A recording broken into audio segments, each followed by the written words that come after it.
Donald Trump instaure un climat de peur depuis le kidnapping de Maduro, et cela ne fonctionne que sur les esprits les plus faibles.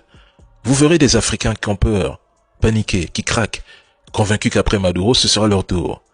Ils croient que la Russie est le sauveur du monde, et s'imaginent que le Venezuela, avec plus de 200 000 soldats, devrait avoir la Russie comme garde du corps de Maduro, cuisinier ou même ministre de la Défense. Ces Africains européens réagissent comme si c'était la première fois que les États-Unis renversaient un régime. Le dernier exemple en Afrique reste Kadhafi. Depuis la nuit des temps, la CIA renverse des régimes sous nos yeux. Ces gens éliminent des dirigeants. Ils provoquent des guerres, des conflits, des révolutions colorées, des éliminations ciblées, des changements de régime comme en Ukraine en 2014. Et vous paniquez.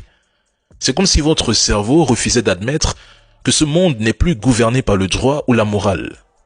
Ici, c'est le rapport de force, un rapport de puissance.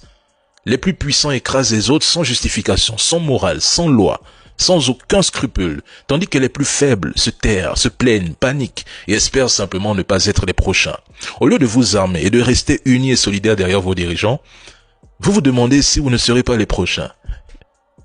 Vous en êtes arrivé à vous sous-estimer.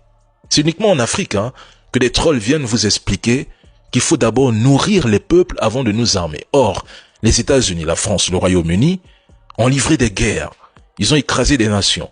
Ils se sont armés pour devenir ce qu'ils sont aujourd'hui. Ils se sont imposés par la force pour être respectés. Et c'est ainsi que toutes les grandes puissances se sont construites. Mais en Afrique, ce sont des Africains qui vivent en Occident, qui viennent expliquer que la notion de souveraineté, de dignité, de puissance n'a pas sa place.